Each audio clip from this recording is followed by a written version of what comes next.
À 11 ans, elle devient millionnaire. Et pas juste 1 million de dollars, non, avec beaucoup plus. Et quand tu comprendras son secret, tu deviendras ultra motivé. Alors, regarde ça. Alors qu'elle n'avait que 4 ans, Michaela Ulmer, une jeune Texane, a reçu en cadeau le livre de recettes de son arrière-grand-mère. Dans ce précieux recueil, datant de 1940, se trouvait une recette de limonade aux graines de lin. L'américaine l'a un peu modifiée, en remplaçant le sucre par du miel, et par la même occasion lui a trouvé un nom, Me and the Bees. Et elle a eu raison, puisque cela a marqué pour Michaela le début du succès d'un business florissant. Quelques années plus tard, alors qu'elle était à peine âgée de 11 ans, la jeune américaine a été approchée par Whole Foods, une des plus grandes entreprises de distribution alimentaire de produits biologiques, qui lui a proposé de racheter sa limonade pour la somme incroyable de 11 millions de dollars. Depuis, la limonade de Michaela Ulmer est vendue dans plus de 1500 magasins à travers les États-Unis. Forte de ce succès, l'entrepreneuse en herbe a lancé sa propre gamme de baume à lèvres et a même écrit un livre. Tout ça alors qu'aujourd'hui, elle va encore à l'école. Ce qui m'a marqué chez cette jeune fille, c'est sa force de caractère. Parce qu'il y a un moment où il y a un journaliste qui lui a demandé « Qui es-tu » Et elle a répondu « Je suis la CEO de mon entreprise !» Founder and CEO of Be Sweet Lemonade. That's a pretty big deal. It is. C'est incroyable de voir un jeune enfant à 11 ans être aussi confiant. Et ce que tu remarques, c'est que quand on est enfant, on est extrêmement insouciant. On se moque de ce que les autres pensent de nous.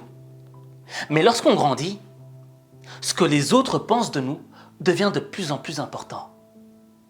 Et c'est parce que ce que les autres pensent de nous devient important qu'on a de moins en moins confiance en nous.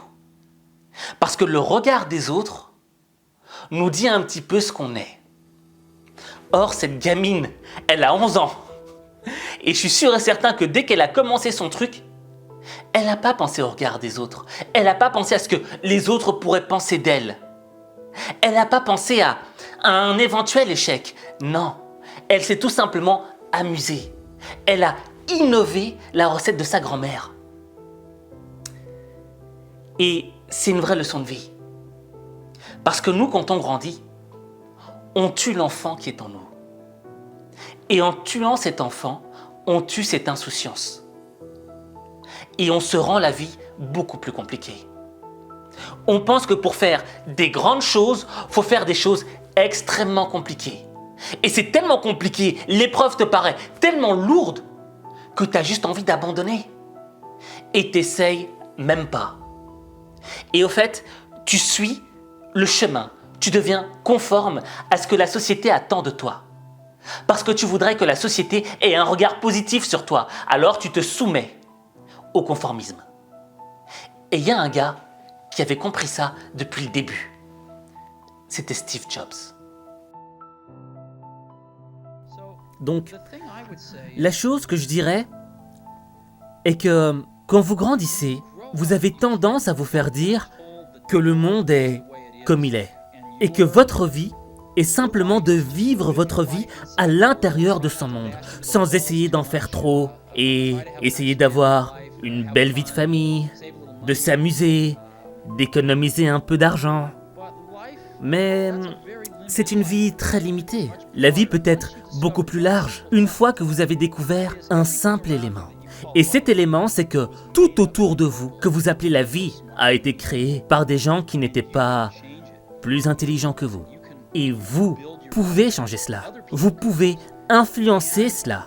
Vous pouvez construire vos propres choses que d'autres personnes peuvent utiliser. Dès que vous comprendrez que vous pouvez piquer la vie, et en fait que quelque chose va en ressortir si vous poussez dedans, c'est peut-être la chose la plus importante. C'est de se débarrasser de cette notion erronée que la vie est là et que vous allez juste vivre dedans. versus embrasser la vie, changer le monde, améliorer cette vie. Je pense que c'est très important.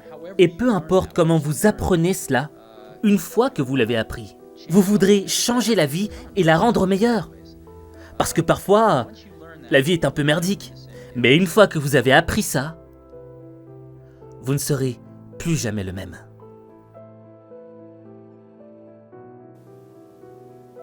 Tu sais, la société a beau avoir tué l'enfant qui est en nous, cet enfant ne meurt jamais. Il nous accompagne jusqu'au bout. Et la voix de cet enfant se fait entendre à travers le cœur. Le cœur, c'est l'instinct. Parfois, tu es face à des situations où tu ne sais pas comment réagir, où tu n'as jamais été soumis à cette situation. Mais pourtant, tu réagis correctement. Pourquoi ? Parce que tu as écouté ton instinct, tu as écouté ton cœur. Il n'y a pas besoin d'avoir 20 000 diplômes, il n'y a pas besoin d'avoir fait Harvard pour réussir quelque chose. Et cette petite fille de 11 ans, elle nous l'a prouvé. Donc, la vraie leçon qu'on doit retenir, c'est quoi ? C'est qu'on doit se couper des bruits du monde, de ce que les gens disent de nous, de ce que les gens pensent de nous, et se recentrer sur nous. Et se dire, si je fais ça, est-ce que je prendrai du plaisir ? Si je fais ça, est-ce que je ferai renaître l'enfant en moi ? Le meilleur moyen de faire revivre cet enfant qui sommeille au fond de toi, c'est tout simplement de t'amuser. Si tu t'amuses, tu referas vivre cette chose en toi. Tu reprendras goût à la vie. Tu reprendras du plaisir dans ce que tu fais. Et quand on prend du plaisir dans ce qu'on fait, on transforme sa vie. On réussit sa vie. Comme cette petite fille. Alors, tu sais ce qu'il te reste à faire pour transformer ta vie. Mais ça, il n'y a que toi qui peux le faire. Il n'y a que toi. Si l'histoire de cette petite fille t'a touché, t'a motivé, si ça a réveillé quelque chose en toi, et que là tu te dis, j'ai besoin d'être accompagné, j'ai besoin d'être motivé, alors je t'invite à t'inscrire à mon magazine web Coaching Day. Une fois par semaine, je t'envoie un article pour te remotiver, pour te redonner confiance en toi, pour réveiller toutes ces choses endormies, cet enfant qui est en toi, pour que tu réussisses ta semaine, pour que tu réussisses tes projets, pour que tu réussisses ta vie.